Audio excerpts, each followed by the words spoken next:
Muy buenas noches y bienvenido a un nuevo programa de debate de este día viernes, en la cual conversaremos con el presidente del Tribunal Supremo Electoral, Eugenio Chicas. Buenas noches, Nacho. Un gusto estar nuevamente en tu programa y un saludo al pueblo salvadoreño que a estas horas de la noche está atento a tu importante programa. Me imagino que cansado. Fíjate que no, más que cansado, satisfecho. ¿Satisfecho? Sí. Muy satisfecho con esta jornada porque, ¿Por el Nacho, resultado creo o por que el hemos trabajo salido hecho? bien. Por todo el proceso electoral, Ya. todo el proceso electoral. Ajá. No, ha sido muy satisfactorio porque definitivamente, en primer lugar, debo de agradecer a todas las instituciones que han contribuido en esta gesta electoral, a los propios medios de comunicación, Nacho, que han desarrollado una increíble jornada, los medios de comunicación, a los trabajadores del Tribunal Supremo Electoral que aportaron de manera increíble, el Ministerio de Educación, la Fuerza Armada, la PNC, Protección Civil, la Fiscalía General de la República, que por primera vez ha cubierto absolutamente las 1.591 mesas, centros de votación, los 1.591, Correos del Salvador, Relaciones Exteriores.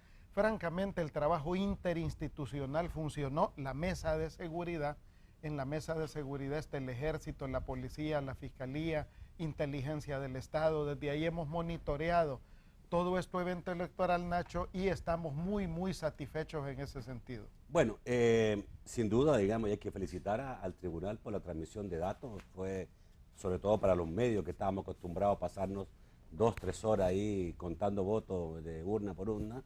Hubo una transmisión de datos por parte del tribunal y una página web que nunca se cayó, que eso fue fantástico, que pudimos ustedes dar dando información absolutamente confiable y además, digamos, en los tiempos que se habían dicho antes. Muy bien. Al final, partamos con lo que está haciendo más todavía controversia en relación a cuánta gente votó la abstención o no abstención.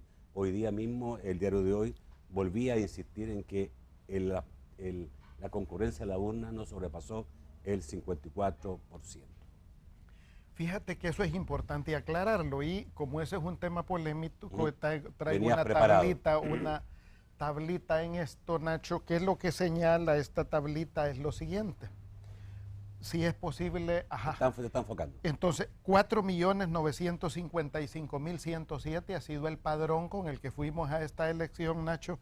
Pero de esto, en esta oportunidad, la Asamblea Legislativa no habilitó el voto de aquellos salvadoreños que aparecen y votan en el país. Ellos hoy no tuvieron un decreto que les permitiera votar como en el 2009 en el Mágico González, donde montamos las mesas. Hoy no se montaron, o sea que estos 132.031... ¿Pero quiénes son esos? ¿Quiénes son esos? Son los salvadoreños que residen en el exterior, tienen dirección del exterior y tienen el derecho, si llegan al país, de poder votar aquí. Ok, sacar su DUI y votar. Sí, entonces, pero hoy no tuvieron esos ese derecho. 132.000. Fuera. Ok, después me explicas por qué. Ya. Porque no hubo decreto para que pudieran votar y no tuvieron dónde votar. Ok. Y luego, los que no renovaron su DUI, que son 542.974. Ellos no renovaron su DUI. O sea, y por lo tanto, según la ley, no tienen derecho a votar. Aunque aparecen en el padrón, llegan a la mesa y no los dejan votar porque el DUI está vencido. Entonces, el padrón real ha sido 4.280.052. Sobre este padrón real, que es sobre los que podían votar, la votación ha tenido un comportamiento de cerca del 64%. Ok. Eso es, o sea que... Como hay que comparar manzanas con manzanas y peras con peras, mi pregunta es si en otras ocasiones, ¿cómo se ha tomado? Porque cuando uno dice, en la última elección teníamos el 60 y tanto por ciento, pero si se tomó sobre la base del padrón completo o del real, no me queda claro a mí. Porque en el 2009 se podía votar con DUI vencido. Hoy la gente llegó a las mesas con DUI vencido y no se les permitió votar. Ojo con eso. Esa es la razón legal. O sea, en el 2009 la gente llegaba a la mesa con su documento vencido y podía votar. En el 2012 ya no pudo. Y esto es bueno aclararlo jurídicamente, Nacho, porque en el 2012 fuimos el tribunal quienes dijimos documento vencido no vota. En esta elección ya la Asamblea Legislativa en este nuevo código lo recogió. Hoy el Código Electoral dice con claridad que un documento vencido no puede votar. Hubo ciudadanos que fueron a la Sala de lo Constitucional y la Sala falló que un documento vencido no vota. Entonces, por eso hay razones legales que obligaron a ajustar el padrón. O sea que muchas de esas personas probablemente quisieron votar, pero al llegar a la mesa no nos deja. ¿Cuánta gente votó el 2012 o el 2009? ¿Cuánta gente votó ahora? 2.7 millones. 2.7 millones. Y votó menos en la anterior, un poco menos. Porque acordémonos que hoy habían 300.000 electores más. Ajá. Que en la elección anterior. O sea, si comparáramos, sí, había hoy una ha baja. Votado más. No, hoy numéricamente ha votado más. No, numéricamente, pero si habían porcentualmente ha votado un poquito menos, que decirte un 1% menos. Es pequeña. ¿De dónde viene, Nacho, que es fundada, ojo con eso, la percepción de algunos medios de comunicación? Y en eso yo respeto la opinión de Diario de Hoy, de cualquier medio. Hay una razón. Y es que, y a mí mismo me pasa cuando llego a mi centro de votación y llegas y ves poca gente, por una razón, porque hoy tenemos 100% de voto residencial en el país. Por ejemplo, antes en Suchitoto, que es donde yo voto, allá voy a votar, el Isaac Araujo, que es donde yo voto, antes era el único centro de votación de todo el municipio. Hoy hay 10 centros de votación en todo el municipio, por lo tanto, la percepción mediática es que está votando menos gente, y no es cierto. O sea, no existe tan grave problema. Es cierto que yo tengo la obligación para esta elección que viene de hacer una mejor campaña para motivar. Sí, ya voy a explicar por qué. Pero obviamente hay que tomar en cuenta también una cosa, que no votaron 2 millones y tanto de personas, ¿ya? Y además que estos 500.000 dueños vencidos también son seres humanos, no es que no sean salvadoreños. ¿Ya? Pero no tienen legalmente habilitada la facultad. Es un tema correcto. legal. No estoy diciendo que no sea legal, pero sí, digamos, no está votando la cantidad de gente que debieron esperar que vote. Pero es un 1% el descenso. O sea, no es lo que se está magnificando. El descenso en comparación a un padrón mucho menor. Por eso es que hoy el tribunal en los periódicos ha publicado esto que te acabo de mostrar aquí. Todavía con el dato de jóvenes que no retiraron su DUI, hoy lo ha publicado el tribunal en los periódicos, en todos, para que se tengan, porque los medios no tenían esa información. Claro, ya otra cosa es, Nacho, si alguien para justificar un resultado electoral, que esa es harina de otro costal, si alguien para justificar un resultado a la alza o a la baja dice, bueno, he tenido este resultado porque la gente no fue a votar. Ese es otro dato que yo lo leería detenidamente en números duros y reales. Por eso el tribunal ha publicado, y en la web tú tienes ya cómo la gente votó en todos los departamentos y municipios, para los estudiosos o quienes hacen números y cábalas, vean qué pasó entre el 2012. Solo una cosa para terminar.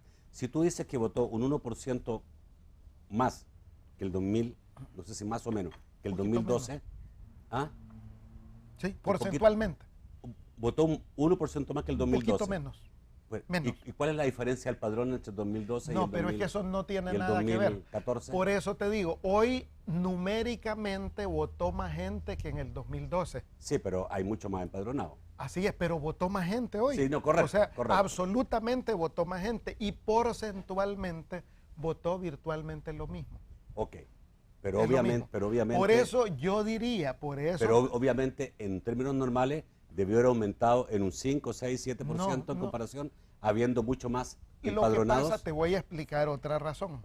En el país, ¿cuánto votó en el 2004 cuando ganó el señor Elías Antonio Saca? Votó el 67% del padrón. 67. ¿Cuánto votó con el presidente Funes? Votó por el 65%, un poquito menos. ¿Cuánto ha votado hoy? El 64%. O sea, ¿por qué no vota el otro 35%? De ese 35% que no vota, más o menos el 22% se fue al exterior, ha migrado. Y anda DUI, que sacó acá en El Salvador, toda esa gente ha migrado. Por lo tanto, lo que no vota rondará el 13 o el 15%. Okay. Lo que realmente no vota estando en el país. En este país la gente vota mucho. ¿Por qué hago tanto énfasis en esto, Nacho? Porque creo que no hay que hacer cálculos equivocados de que los resultados que pudo haber tenido la elección tiene por motivo que votó menos gente. No es cierto. Okay. Analícense los números. Vamos al corte, volvemos rápidamente. Voy a ir ahora a las críticas que se le han hecho al tribunal en relación al evento recién pasado. Y hay alguna coincidencia entre algunas críticas que ha hecho la OEA y otras críticas que ha hecho FUSADES. Uno, digamos, es la participación de funcionarios de gobierno, específicamente del presidente, el mismo día de la elección. Recuerdo, digamos, que a los que vinieron de observadores de la OEA les pareció increíble que eso no podía ocurrir. Y lo que llama, caso FUSADES, reacción tardía del tribunal en parar ese tipo de situaciones que obviamente, decían ellos, era flagrantemente una violación de la ley. Bueno, en esto lo que pasa es que hay que ubicar cuál es nuestra normativa. Nosotros tenemos una normativa que distingue lo que es propaganda política y lo que es propaganda institucional. Por ejemplo, en esto el tribunal ha fallado ya, por ejemplo, que todos los programas de los sábados del presidente son programas legítimos propios del mandatario y hay resolución del tribunal en ese sentido.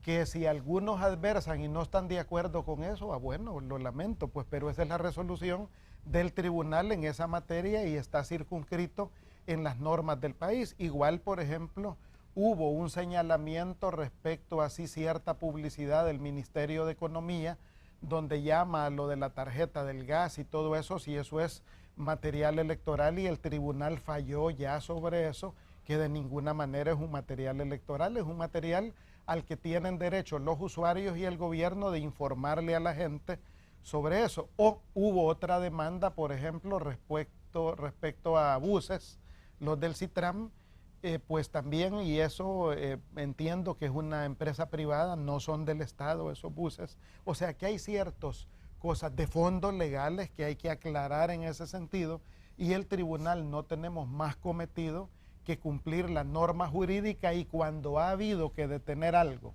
por ejemplo, el día domingo de la elección a la 1 de la tarde, Presidencia de la República puso unos spots. Al rato los bajamos de una vez sin mediar documentos. 3 horas después aproximadamente. Sí, o sea, sin mediar documentación. Yo tengo una duda de hace mucho tiempo.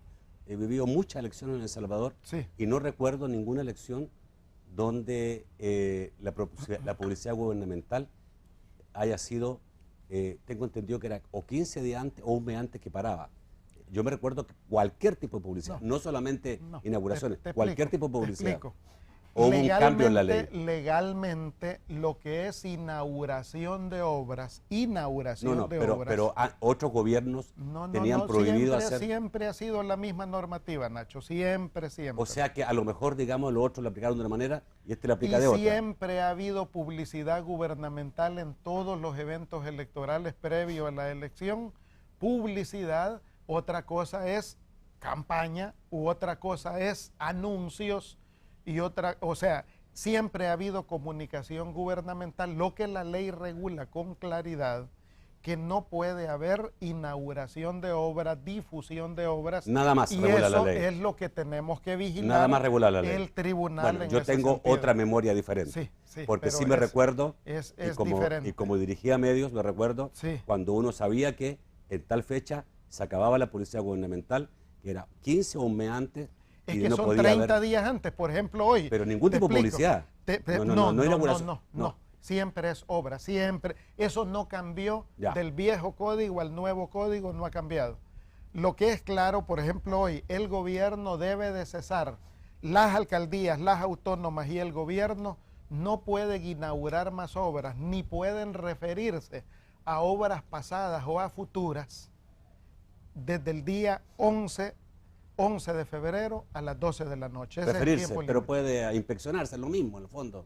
No es una forma de doblar, de torcer la ley. Eso no lo dice la ley. Yo no puedo ponerle a la ley lo que no dice. Ajá. O sea, Yo debo Ajá. de cumplir la ley expresamente tal cual lo menciona, y en eso les recuerdo a los funcionarios públicos que tienen la obligación de ir e inspeccionar obras. Ya si los medios de comunicación se prenden atrás del funcionario, eso ya no lo regulo yo como tribunal.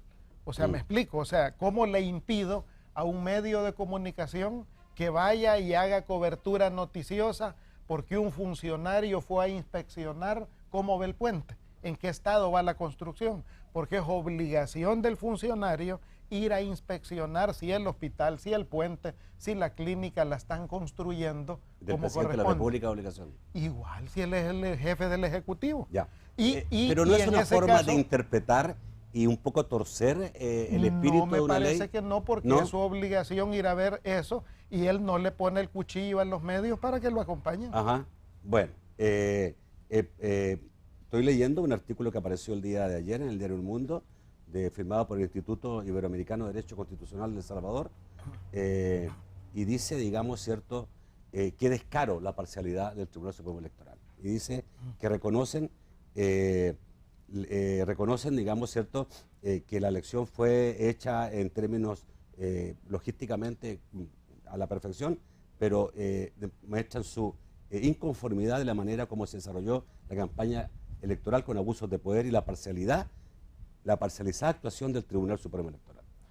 O igual hay muchas críticas sobre la parcialidad de medios de comunicación, Nacho. Si de parcialidades vamos a hablar, o sea, hay muchas parcialidades. Le voy a aclarar sentido. inmediatamente eso. La gente ve el medio que quiere ver, sí, y lee el medio que quiere. Así es. El tribunal no tenemos otra posibilidad, es solamente uno. Y no me vaya a comparar peras con manzanas. Nosotros hemos sancionado, Nacho, cada vez que ha habido demandas, y estas han sido fundamentadas. Nosotros hemos sancionado, no nos corresponde a nosotros hacer la plana de los partidos. Por ejemplo, te digo, van más de 70 denuncias que ha dirimido este tribunal, porque hoy, a diferencia de antes, tenemos juicios, o sea, tenemos vistas públicas, audiencias para dirimir desde agosto para acá, y de esa manera se dirimen los temas. Ahora bien, hay cosas que la ley dice con las que yo no estoy de acuerdo, Nacho, pero tengo que cumplirla. Por ejemplo, y yo francamente lo voy a decir, me parece que es descabellado que la legislación de El Salvador me obligue a sancionar a los partidos, y los he sancionado a todos, absolutamente, porque usan en sus materiales publicitarios símbolos patrios, la bandera de El Salvador. Habráse visto cosas más descabelladas. En todos los países de América Latina, Nacho, en todos absolutamente, se usan los símbolos patrios. ¿Qué es lo que debe de cuidar la ley de símbolos patrios? Que un símbolo patrio no se use de manera denigrante. Pero ¿qué de ilegal podría tener que un ciudadano en un spot de televisión levante el símbolo patrio del partido que sea, o de todos los partidos, y lo enarbole, fíjate? Y hay que sancionar a los partidos porque se ve en el spot un símbolo patrio. O sea, yo creo que hay absurdos jurídicos en nuestra normativa que yo invito a la Asamblea Legislativa a que lo valore, que lo analice, porque creo que a lo que hay que ponerle atención es a otras cosas. Te pongo un caso. La ley de partidos políticos dice que debo de atender el financiamiento de la política y de los partidos. Eso es relevante, saber de dónde viene el dinero. Pero todos los partidos se pusieron de acuerdo para que esa normativa tenga 18 meses de moratoria y no entre en vigencia en esta elección. Y ese sí es problema. Claro. ¿De dónde viene la plata para las elecciones? Digo, por eso creo que hay algunos sinsentidos jurídicos en la legislación. Por ejemplo, la ley, por un lado, me dice que un partido político puede hacer publicidad en cualquier tiempo, no solo en los 4 meses que dura la campaña presidencial, en cualquier tiempo, porque la ley, ni el código, ni la ley de partidos políticos entró a dirimir un punto relevante, es qué es campaña electoral y cómo se diferencia de las campañas políticas. Entonces yo creo que en eso, Nacho, yo estoy seguro, puede haber personas que se muestren insatisfechas con nuestro desempeño jurisdiccional, pero bueno, nos han dado la ley que tenemos y de acuerdo a eso nos desempeñamos. Yo creo que la sociedad debe de conocer más el nuevo código electoral, la nueva ley de partidos políticos que hoy tiene vigente el país, porque esa es la ruta, los parámetros, el ring delimitado, la cancha delimitada que tenemos el tribunal, y sobre esa debemos de ejercer jurisdicción.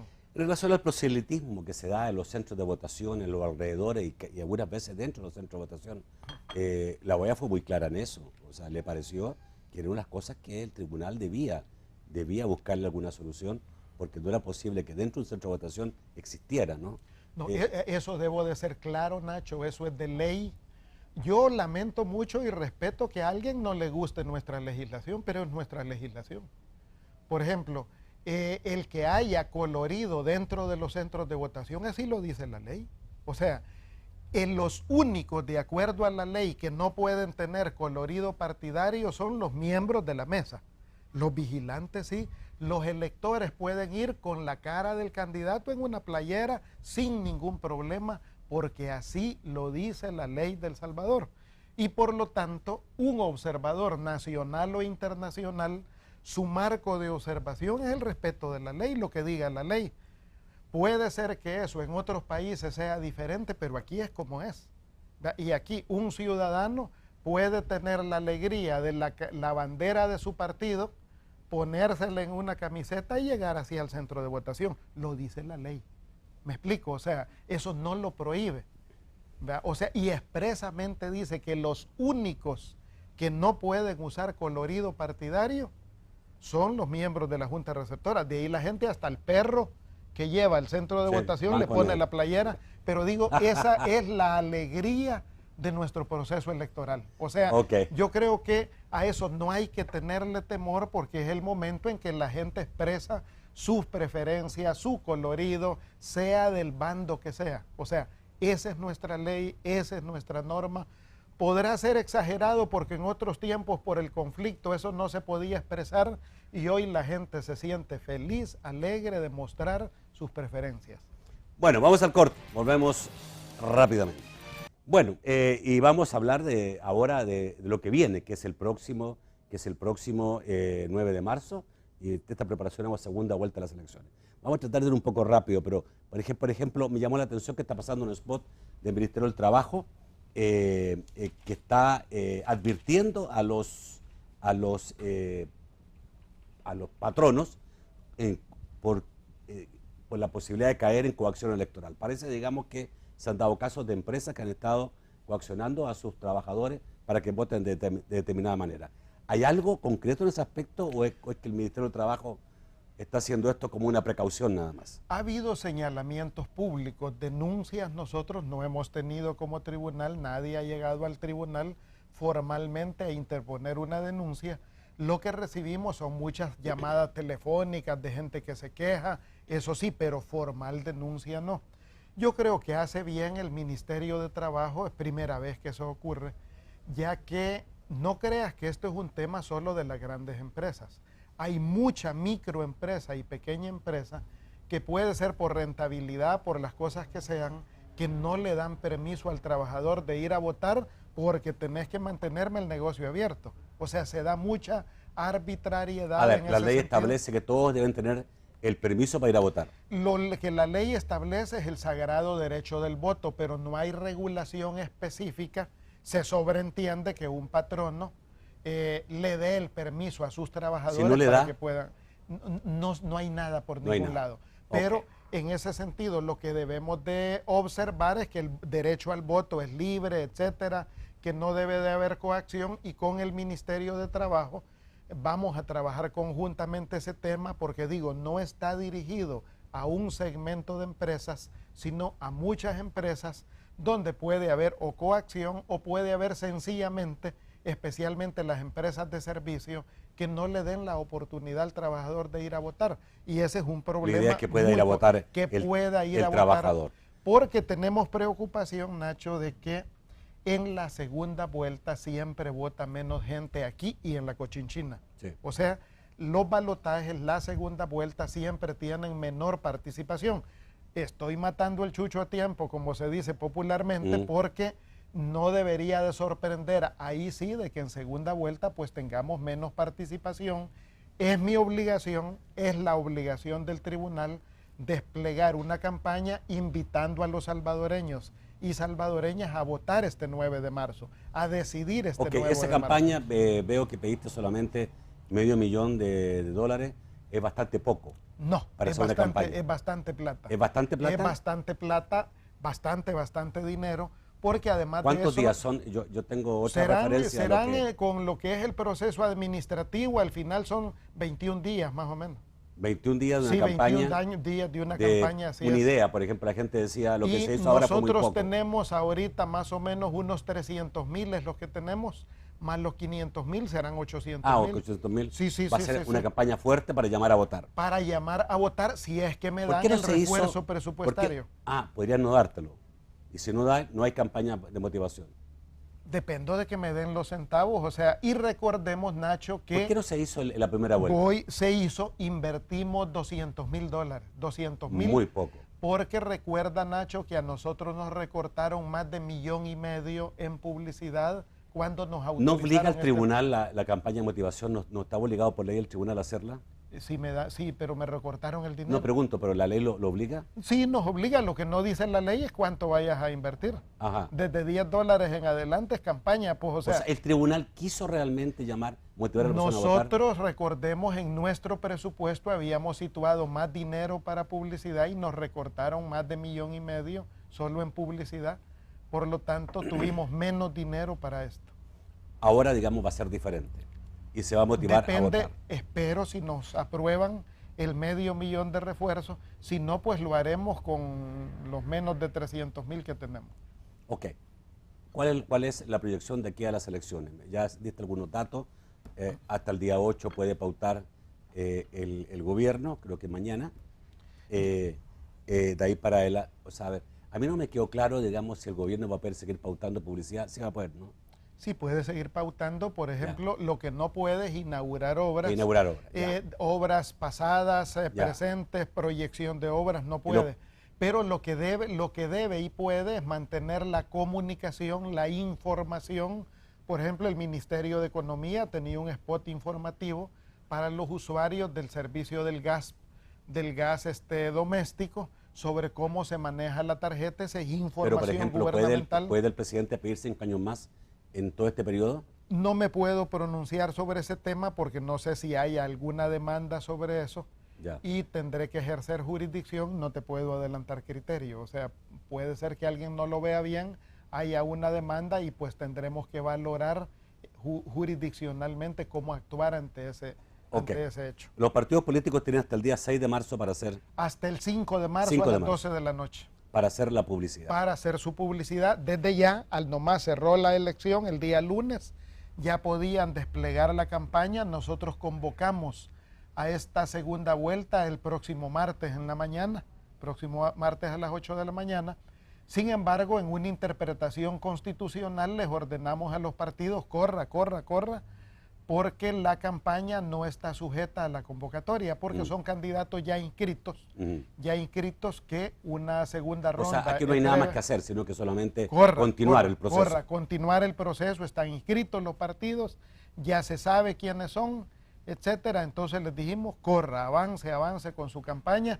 Eso sí, yo he estado haciendo un llamado a los partidos a una campaña responsable, de esperanza, de propuestas, que esté a la estatura de la estatura que nos mostró el pueblo salvadoreño, Nacho, en esta elección. O sea, fíjate que había muchos fantasmas, y yo hablo mucho del fantasma de Canterville precisamente, en esa dirección, porque se levantó muchos miedos en ese tema y el pueblo salvadoreño fue testigo, fue artífice de un día electoral sumamente tranquilo, tal cual lo habíamos dicho. Fíjate que ese día hubo a nivel nacional 2 asesinatos no vinculados al proceso electoral, únicamente, bueno, lamentablemente 2, claro, pero un número bien bajo en relación a los las cifras normales. Y hubo, pues no se registraron hechos de asaltos, accidentes de tránsito derivados de la ley seca. Hubo 0 accidentes de tránsito, Nacho, registrados por tránsito, o sea, hubo un día limpio en esa materia. Bueno, no estoy proponiendo que implantemos ley seca permanente a nivel nacional, no me estoy expresando por eso, pero lo que señalo es que cuando era prohibido consumir licor, bueno, no hubo accidentes de tránsito, disminuyó la violencia. Por lo tanto, los agoreros que señalaron y querían meter miedo sobre supuestos incidentes, que las pandillas que se iban a volcar, que las amenazas, no pasó nada, Nacho. Por lo tanto, yo le recuerdo siempre al pueblo salvadoreño que puede salir a votar en paz, en tranquilidad, como lo hizo en esta oportunidad. Se encontrará con un evento, un proceso electoral muy ordenado. No habrá cambios de centros de votación. Ya si usted fue a votar, pues ahí donde fue a votar, ahí mismo le tocará hubo crítica votar. a estos cambios, 39 cambios de centro de votación. Me encanta esa pregunta, ¿Sí? Nacho. Porque fíjate que hubo pocos cambios. De 1591 se cambiaron 39. De 1591. ¿Cuánto era los más emblemáticos, antes? Y se cambiaron una semana antes. Los más emblemáticos que generaron más problemas son los de Antiguo Cuscatlán. Porque la presunción era que el tribunal estaba confundiendo a los de Antiguo, que mayoritariamente votan por una preferencia, así como Suchitoto probablemente vota por otra preferencia. Entonces nos dijeron, por eso lo están haciendo. Y aclaro lo siguiente. Nosotros habíamos tomado en cuenta a Fusades como centro de votación y ya nos habían dado señales positivas para en el parqueo de Fusades llevar a la clase media alta de Santa Elena a votar a Fusades. Unos días antes de la elección, Fusades nos dice, no damos el centro para votación. Nos ha tocado poner ese centro de votación en la calle. Están a una cuadra de Fusades en la vía pública, porque ahí no hay escuelas, ahí no hay infraestructura. Y yo lamento mucho esta posición de Fusades, porque Fusades tiene mucha opinión y críticas en el tema electoral, pero cuando de aportar se trata, pues no contribuyeron con el centro de votación para la clase media alta de Santa Elena. Entonces, a estos habitantes les ha tocado votar en la vía pública y les tocará nuevamente en la calle. Ahí no hay dónde. Un cambio, otro cambio. El Colegio San Francisco ya estaba como centro de votación y luego nos dijeron, no se los vamos a poder dar. ¿Por qué? Porque no. Entonces tuvimos que sacarlo y quien nos dio espacio en su parqueo es la Universidad Albert Einstein. Entonces ese fue otro cambio. El tercero, ahí fue Cumbres de Cuscatlán. Esta es una colonia preciosa que queda a una cuadra de Primar de Santa Elena. Tiene un parque precioso con flores, con todo eso. Ese era centro de votación. Y una semana antes nos dicen, no se los vamos a dar. La junta directiva. Entonces, yo lamento que la gente de Cumbres de Cuscatlán hoy está yendo a votar 5 cuadras más allá a una colonia modesta, a un parque que no está tan lucido como el de ellos, y eso ha ocasionado mucha incomodidad, pero digo, fue la junta directiva de Cumbres de Cuscatlán que no dio el permiso. Finalmente, antes de ir al bloque de la pregunta del público, los DUIs, los robos de DUIs que denunció la diputada Norma Guevara, ¿ahí también el tribunal tiene información concreta en relación a robos de DUIs? A mi juicio no se han perdido más DUI que los que ordinariamente se pierden en los asaltos de todos los días en los buses. Vamos al corte, volvemos rápidamente con las preguntas de usted, amigo televidente. Vamos rápidamente con Francisco Bonilla para que nos diga qué cuentan los amigos televidentes esta noche. Muy buenas noches, Francisco. Señores, buenas noches. Vamos a través de Facebook con Carlos Remberto Morales. Dicha Nacho, mi pregunta para el presidente Chicas es por qué razón los policías que podían votar por primera vez no lo pudieron hacer si no estaban cuidando un centro de votación. Tal es el caso de los que andaban patrullando o cuidando el centro de operaciones del Tribunal Supremo. Se les negó en algunos casos, plantea. Lisandro Deras dice, ¿por qué el tribunal sigue permitiendo que el presidente siga con su campaña a favor del FMLN? Marco Sánchez dice, señor Chicas, ¿cómo va a corregir el tribunal algunos casos como el de mi casa? Nos tocó votar en lugar diferente si la elección pasada con voto residencial lo hicimos todos en el mismo lugar. José Mario dice, sería bueno que desde hoy se hiciera público día y hora de finalización de la campaña del presidente, también del llamado Grupo 300. Ambos tienen mensajes directos buscando incidir en la decisión del voto de la población. Héctor Raúl Salazar dice, chicas, para evitar especulaciones, en las próximas elecciones se estipulen que el tribunal, todos los spots que estarán prohibidos publicar en los medios de publicidad para evitar que estos sean transmitidos en los 3 días antes de la votación. Los medios tendrán que acatar esas órdenes. Roberto Campos dice, ¿qué es lo que pasa con el voto en el exterior? ¿Por qué se ha anulado el 50% de ellos? Favor explique cuál ha sido el error o el supuesto error. ¿Es un error del tribunal? ¿Es una maniobra política de uno de los partidos en contienda o es un error de los compatriotas? Pregunta. Ingrid Ortega dice que aclare cuánta fue la población que vota datos verídicos. Ya basta de jugar con eso para manipular al electorado. Mario Castañeda dice, más seguridad en el centro educativo 5 Cedros en Colón. 0 Policía Nacional Civil en los contornos, presencia de maras. Humberto Sáenz dice, ¿por qué permiten que el magistrado Araujo haga campaña política? Emerson Gámez, en el caso de familias dispersas en padrones y centros de votación con apellidos y direcciones iguales. Finalmente, Lucero Girón dice, mis aplausos al tribunal, pero creo que deberían de dejar de votar a la gente que cambia DUI y su foto es diferente a la que tienen en la mesa. Juan pregunta finalmente si era legal la propaganda de gobierno, ¿por qué la quitaron media hora antes de terminar las elecciones? Vamos al estudio. Eugenio, adelante. Bueno, una buena batería, Nacho. Bueno, primero con lo de la PNC, este tema es muy relevante. Ahí hubo fallas, errores de la Junta Receptora que impidió el derecho del voto de muchos policías, porque no solo deben de votar los policías que dan seguridad al centro de votación, sino que pueden votar todos los policías que estén cerca del centro de votación en labores de patrullaje periférico, etcétera. O sea, esa medida de que voten los policías es absolutamente para todos los policías, sea uniformado, sea de civil. La única regla es que lleve su DUI y su carnet de policía, vaya de civil o vaya uniformado. Y la otra regla es que vote, que llegue al centro de votación entre 6 y 7 de la mañana. Si al llegar a las 7 de la mañana hay una cola de policías, aunque pasen las 7 de la mañana, tienen derecho de concluir su proceso de votación. Sobre la consulta ciudadana, efectivamente ha habido casos donde hay ciudadanos que de una misma familia no votaron en el centro más inmediato. Ahí siempre lo que invitamos a que en los periodos de consulta reubiquen su centro de votación. En esta ya no se va a poder. Se va a poder hacer un cambio de dirección para la próxima jornada del 2015. Sobre lo que puede considerarse campaña de terceros o del presidente de la República, si es campaña electoral, de acuerdo a las denuncias, el tribunal podrá suspenderla. Si lo que son anuncios gubernamentales, están en su derecho. Sobre la Junta de Voto desde el Exterior, aquí ha habido muchas irregularidades de la Junta del Voto desde el Exterior y de las juntas receptoras de voto desde el exterior.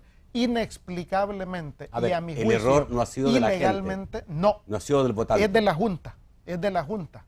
Es de la Junta, ¿por qué? La normativa lo que decía es que cuando la gente vota, el tiquetito donde viene su nombre y su número de DUI debía de venir en el sobre. Pero la gente se equivocó y lo metió en el sobre donde viene el voto, y ese sobre viene cerrado.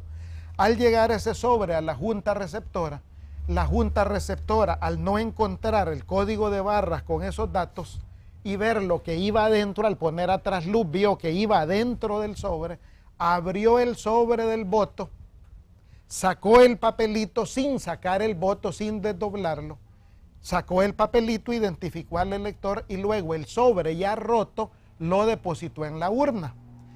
Al final del día, a las 5 de la tarde, cuando se trataba de contar los votos, sacó los sobres y como estaban rotos los calificó como nulos, porque venían rotos. Pero ese es un error de interpretación porque ellos mismos los habían roto. Entonces, ese es un mal manejo de la Junta de Voto desde el Exterior, de las juntas receptoras, que se debería de corregir. El otro tema muy relevante es... Creo que es un error de las juntas receptoras que no permitan que un ciudadano o ciudadana vote solo porque cambió la foto en el DUI. Ese es un error. ¿Por qué? Porque es normal que cualquier señor o señora va a sacar un nuevo DUI y él no sabe esa regla del cambio de fotografía. Y es normal que le toman otra fotografía y eso le impide su derecho del voto. Ok, se nos fue el tiempo. Desgraciadamente había bastantes preguntas más por responder. No sé si tenía una que sea fundamental, ¿no? Ok, Completo. Eugenio, te agradezco muchísimo. Yo sé que sigue Gracias, estando Nacho. bastante ocupado. Yo creo que hay que decirlo con mucha claridad. Tuvimos una elección tranquila, una Muy elección tranquila. logísticamente muy bien hecha. Y yo creería que a lo mejor algunos reclamos tienen que ver con la parte jurisdiccional, que obviamente quedarán como experiencia para el próximo. Solo una pregunta. Me imagino, digamos, y decía algún amigo televidente, ¿acaso de alguna forma, con lo que ya el tribunal en relación a los spots ha fallado, ya hay como antecedentes claros para que los partidos no sigan repitiendo los mismos errores y obligar a este sistema de que el tribunal tenga que reunirse nuevamente? Bueno, yo esperaría que los partidos comprendan, que reflexionen, que valoren. Hemos puesto muchas multas, hemos sancionado muchísimo. Pero no puede el tribunal obligarlo a que... Nunca se había sancionado tanto como hoy a todos los actores políticos. Nunca se había parado la campaña de un presidente de la República, nunca. Este tribunal ha actuado. Ok. ¿Faltará todavía por hacer? Falta por hacer todavía, indudablemente. Gracias, Eugenio, muy amable por estar esta noche con Gracias, nosotros. Nacho. Yo sé que estás, como dije al principio, muy cansado, mucho trabajo, y obviamente te queda todavía mucho trabajo para darnos la nueva elección el 9 de marzo. Muchísimas gracias. Muchas gracias. Amigos televidentes, los espero el próximo lunes, siempre a las 8 de la noche, en un nuevo programa de debate, pero este domingo los espero en Decisión 2014, siempre a las 8 de la noche, por Canal 2. Buenas noches.